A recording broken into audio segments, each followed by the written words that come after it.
So Shannon Driscoll, how you doing today? I'm great. How are you? Good, good. So I have a bone to pick with you. I may or may not have said it before, but the first time I ever met you, you were a little, I would say, aggressive, and I gotta say, we have a fantastic relationship now. But I don't know if there was some animosity, but it was a little weird at first. Yeah, I didn't like you.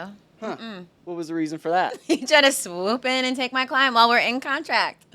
But That might have been a little I'm true. aggressive. You're aggressive. It's the perfect pair. Absolutely. So, again, thank you for coming on the podcast today. I'm super excited to have you. So, Shannon, I know that you just switched teams, and congratulations to that. What made Thank you you. choose? Is it the KVA group? Yep, I work with the KVA group at Keller Williams, Okay. and they are a luxury team. They are known for off markets and high volume. Very good, very good. What made you transition to them? I used to live with Allie Russell in the Huron, and I've just always aspired to be on a team of, highly successful women. There are a couple guys, but we're very highly successful, and I knew I had a lot to learn from them. So, we actually have a very similar background, in a sense, right? I used to work at a nightclub. Did you used to work at a nightclub? Yes, yep. I worked in Las Vegas at Omnia. Taking all those poor boys' money. Who knew that God was prepping me from the bottle sales Yeah. to home sales? So, what made you transition A to Florida and then B into real estate? Like, was that your dream career, or what was the purpose of that? Yeah, so a little bit about me is my background is in teaching. I used to teach second grade out in Las Vegas, and then I got into cocktailing on the side. Realized how quickly it was to make money cocktailing, and I was like, I need to do something for myself to better myself, and that's why I got into real estate.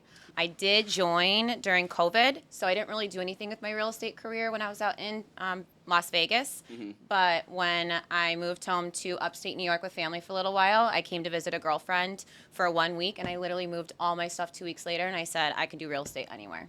Yeah, that's awesome. It's funny too. I moved right during COVID from Frisco, Texas, which is right outside Dallas. And I remember them stopping me at the border and asking me if I had COVID, and they were like doing thermometer checks. And if you said something, I don't know, they made you go to the side lane. So I was like, nope, nope, I'm good. Oh, that's what it was. If you stayed in this specific spot of Louisiana, they had like hot zones. It showed it on a map, and I was like in the purple spot. It was like red hot. And you're supposed to go over there and do this whole Danger. check thing. But yeah, I did the transition of COVID too, but I'm so happy for you. Our relationship obviously means a lot to me. I think you're a super special individual, and I know that you are killing it. What I know that, like I said, we have a really good relationship now. What do you think makes that come to life, or like why do you think that is? So the first team that I was with, they went through so many different lenders. They had team lenders, people that they wanted us to work with, and they just kept dropping off every couple of months. So it was hard to build a relationship with somebody. So actually, when my best friend, our mutual friend Ashley, said she wanted to switch and use you, and how the transaction went, I just felt like you had the qualities and the characteristics, and able to close start to finish that I really wanted to continue working with. And something that I've loved about our relationship and how it's budded is that we do weekly calls. Yeah. So we check in on all of our people, and we make sure that we're touching them. We're making sure that we're giving them, whatever the new information is that's out there. Yeah, absolutely. To this day, I don't know why, but it's unnatural for a realtor to do a follow up with a lender, because what that does is it doesn't bombard the individual with two different sides, right? And Yeah. B, it makes sure all your ducks are in a row, or if the follow up's needed, or everybody's on the same path, because what they tell you is going to be different than what they tell me, and vice versa. So I think that it's a great partnership, and I'm super happy that we have it. It makes it very special because I don't do this with any other lender. And it's easy for clients that you've touched, 6 months, 10 months ago. They fall through the cracks. You might forget about them because we get so busy in our business. We can have, For sure. 6 to 10 transactions going at one time. And so I love that about you. And that's why I continue to work with you. Aw, thank you. So let's move forward. But first, I want to know a little bit more about you. So this is going to be Okay. a little Spitfire game, right? Oh, you're grilling So me. towards Okay. Tampa related spots, because Tampa is I lived here. I lived in St. Pete 3 years ago, and Tampa was, not that big, and now it's just on fire. So What is your favorite? You live in the Channelside district, correct? Yep, I live on Harbor Island, and I Okay. love it. Yeah, I love the yeah. energy there. Yep. So, because I just moved to Channelside, I just moved Mm-hmm. here 2 months ago. What is your favorite coffee shop in the area? Okay, everyone's gonna look for like one of those like fancy little schmancy coffee places, but I'm a Starbucks girl. That's where I go to, but that's just because I don't know where anything is. So we'll figure it White out. chocolate mocha with soy. I get a grande iced red ice, so it's just the shots of espresso with coffee. You should try Uh, mine. What about your favorite pizza place? I don't like pizza. Sorry. Italian I don't mean to food, break a lot of. Italian food or sushi? So I'm a sushi girl, but I do love Italian. Some of my favorite restaurants are Bulan. I also love the Pearl. They have the best burger. So if you're looking for a really good burger, and I'm telling you, like I'm a burger snob, the best burger, hands down, it's a Gordon Ramsay burger. Okay. What about favorite spot to get a cocktail? Not like a party club scene, but like cool lounge type of vibe, something like that. Yeah, so I love old fashions, and Bulan has the best old fashioned. Bulan. So I've been there twice. It's a good spot, but Yeah. it's like an Italian place, right? No, it's French. No. Same thing. And then what about hobbies? What do you do for fun? So for fun, I like to bike ride. I am a kitten foster, so right now I have 5 fur babies. I love getting them. I get them to a point where they're ready to get spayed and neutered, and then they get adopted. So it's not like having a long time permanent pet. I like that I get to give them up. You get them when they just want to destroy everything. Yeah, they're little and they just, they bite and they play and they're Paul's like, gotta they're love so you for fun. that. Yeah, he says we live in a barn, but Yeah. I'll get you a pig for Christmas. yeah. I also, so because of my teaching background and I have a close relationship with God, I teach pre-K at my church on Sundays for the 9:30 a.m. service, and then I go to service. So I'm a really big church girl, and I like to work out and do all the fun things. I'm a beach girl. What church do you go to? I go to Radiant, Radiant. South Tampa. That's like the more hip, like fun one, right? Where everybody dances. Yes, more it's like a so fun. concert. It's like a band, and the pastor is amazing, and so is his wife, and I've grown very close to them. So Awesome. Yeah. So let's transition into this past year and more in a professional sense. So I know that you're an absolute monster when it comes to real estate, right? And you've only been in it for 2 years. 2 years? I've had my license here for 2 years, but I've only been practicing for a year and a half. Okay. So for 2023, what was the numbers that you did? Oh gosh, I don't even remember, because the way that I chart it is that I joined a team in May, so I went May to May. Okay. So But what if about we're- May to May? That's a 12-month cycle. I believe it was 22 transactions. 22. Yeah, I believe it was 22. I know this year I'm coming up on 29 with my closing on Friday. Mm-hmm. Woo! Crazy. Good high five. I love that because a lot of people don't know this. Obviously, they know that there's a lot of realtors. A lot of people get into the business, but the average realtor will do 4 to 6 transactions a year. For sure. So, a lot of people do it part-time, and it's something that I do full-time. I don't have another job. Yep, absolutely. Like I said, you're crushing it. You're probably one of the hardest working people that I see. I know that you're doing stuff every day, Thank you. and I'm super happy for all of your success. So moving forward, we're about to enter in the new year. If it's middle of December, right? I think Christmas is 12 days away. Yeah. What are your focus for 2024 that you're not going to do that you did in 2023, but you're not going to do in 2024? So in 2023, I really just showed a lot of my clients stuff that was on market. I would send them stuff from Zillow or Realtor.com or Redfin or any of the platforms. Now, with the team that I work with, they have, trained, taught, and bred me to be this powerful off-market queen. And what an off-market property is it's basically a property that's not listed yet. It is somebody that would potentially entertain an offer if it was a respectful, amount. And so what I love about that is that I have a lot of clients who are very particular. Some of them want open waterfront that needs to be modern. So I have taken it upon myself to cold call them, door knock, and send a lot of little love letters. And I love it. That's I've great. actually had a lot of great success. Yeah. What does a person say when you go up and knock on your door and say, "Hey, do you want to sell your house?" I don't say it like that. I usually have a cute little picture of my couple that I'm working with, and I let them know, like, hey, I'm a real person. I'm a realtor. I have this client. I'm trying to find them something special, and there's just not a lot on the market. And they're Yeah. actually, I think that this would be the perfect match for them. Would you guys be open to them coming and touring your house? Yeah. Yep. Very cool. So what are your goals for 2024, whether it's personal, professional, maybe you want to add something in that you're not doing, like social media, for example? Yeah. Or maybe it's fitness or something like what's your goal? So my goals, like everyone likes us to have goals. Even our team, they'll have us set volume goals and what our goals are. My goal is honestly just to be happy, because I feel like if you're happy, then everything else kind of falls into place naturally. So I don't really like to put numbers on things. I do just want to be better, mentally, physically, and, serve people the best that I can. For sure, absolutely. And get the six-pack back. Yeah. I got to get back after this holiday season. I'm gonna get back. in the gym, Stop feeding me muffins when I come here. So, completely off subject, but yesterday the Fed came out and discussed numbers, and there was an article that came out that said interest rates are expected. At first, there was one like 2 weeks ago that said six rate cuts, and the one yesterday that I read said 3 rate cuts. Again, beginning in the middle of next year. What do you think that's going to do to the market? Because right now, it seems like I read an article that said 84% of buyers think that it's not a good time to buy, right? And they're standing on the sidelines. Which is wrong. renting. So what do you think would happen if the rates start to pull back, right? Because we've already had a significant decrease probably within the last 4 to 6 weeks. What's going to happen next year if they really start to pull back from what you're seeing? Yeah, so I think that it's going to create that competitive market again. I think that if people are really considering buying, that they need to look now, because right now sellers are paying for closing costs, they're paying for rate buy downs, there's a lot of great lending incentives.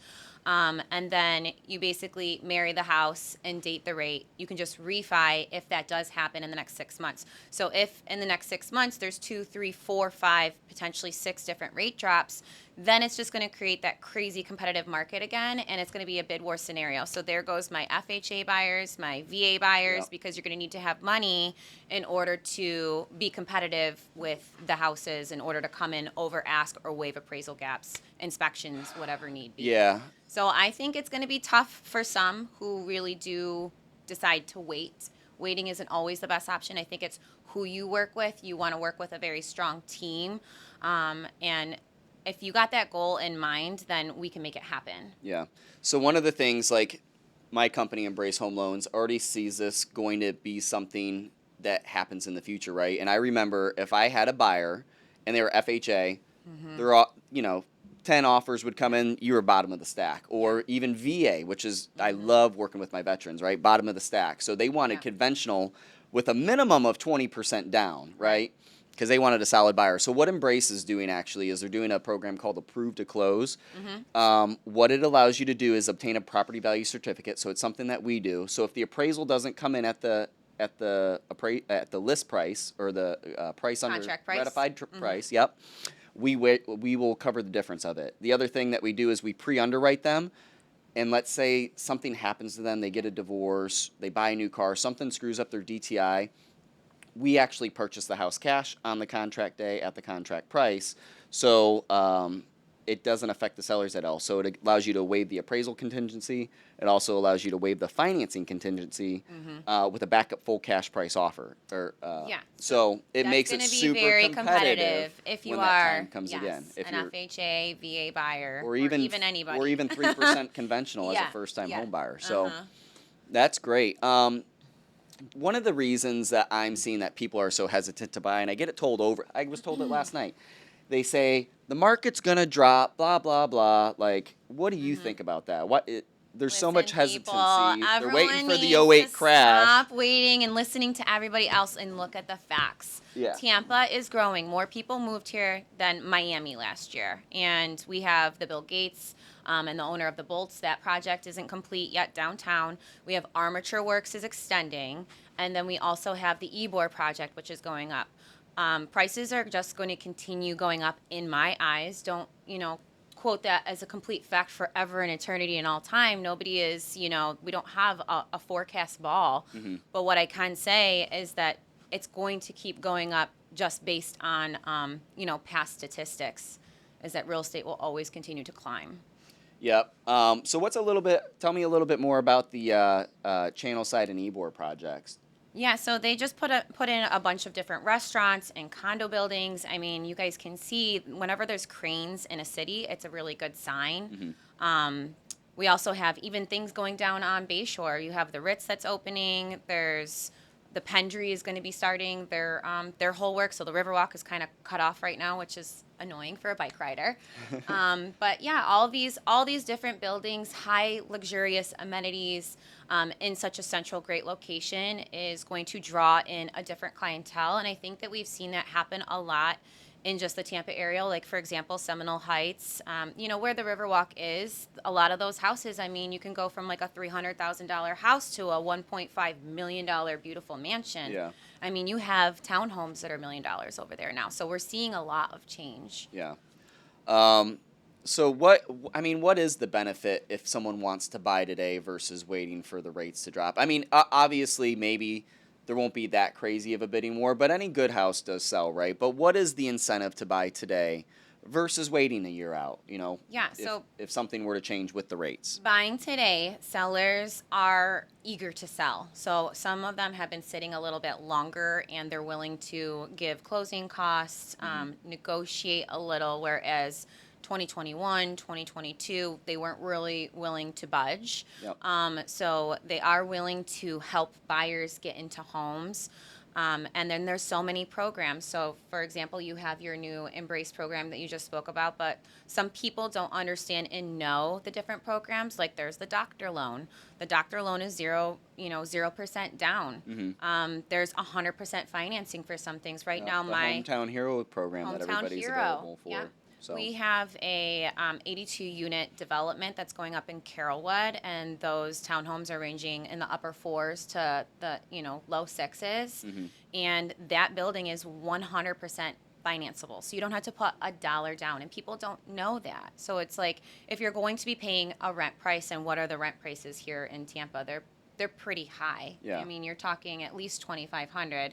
If somebody told me, this is what I pay for rent and I want to be a homeowner, then I would say, well, look, $2,500 plus $2,500 plus $2,500, that gives me and Ryan enough money to get you something. I'd say get anything. It doesn't matter what you get, just get something because it's going to go up. Going to appreciate and you're going to thank yourself. Your future self will thank you for it. Yeah. So if someone were to want to start looking, like where do they start? How do they find an agent? Like, what's the first step? How did I know you were going to say that? Like, what should they look for? Like, what's the difference between a good agent and someone like yourself, or a bad agent and someone like yourself? So bad agents are very lazy. They expect everything to come to them. They're not very communicative. Like the off-market deal. Like if someone says, "Hey, I want a house with a private backyard and the historic, district or something like that." Like you're going to go knock on doors. Yeah, personally. I literally will. My whole team does this. We knock on doors. We provide the extra value. Not every realtor does that because it's such like an old school thing. And they want the leads to come to them. And there's wonderful sources that you can get leads from. You can pay Zillow and get leads. You can pay Realtor.com and get leads. Or your broker can give you leads.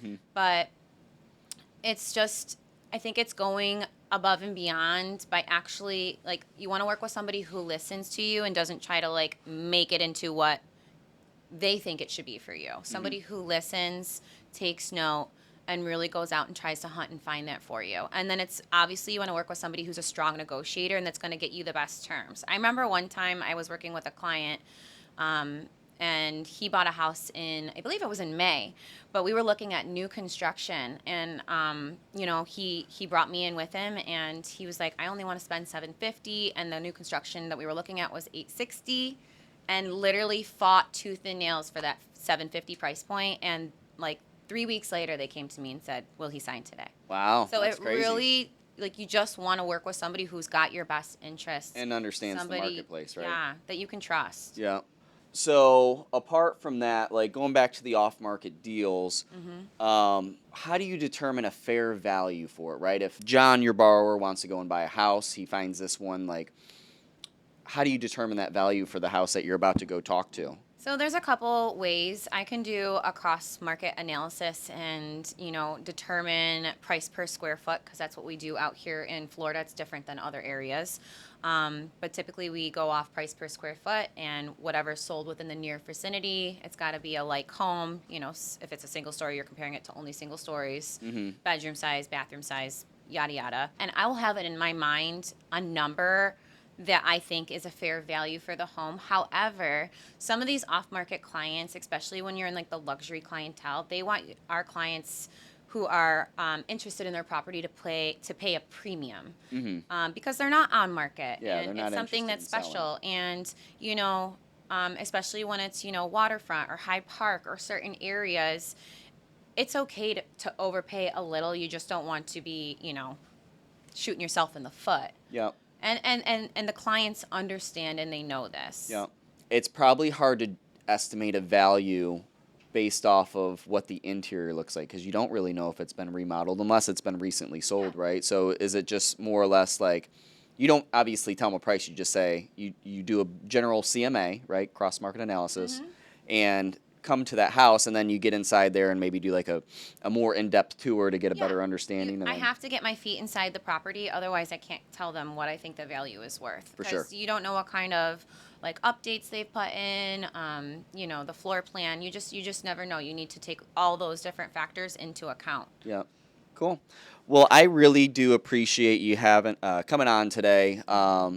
Like I said, I know that 2024 is going to be great. Yeah, excited. I'm excited for all the success that you're going to have. And why don't you tell everybody how to reach you if they want to reach out? Yeah, so you can find me on Instagram. My handle is Shan Sells Real Estate. I'm on Facebook as Shannon Lorraine Driscoll, and I will put a blurb up so that you And can you're also find on my email. The KVA website. Yeah, I'm on the KVA website. I'm just not in the pictures yet. I don't know why. I joined the team in May, so it's been a while. Cool. Well, I appreciate you coming out, and cheers to 2024. Thanks, Rye. Can't wait to help more people together. Yeah, thanks so much.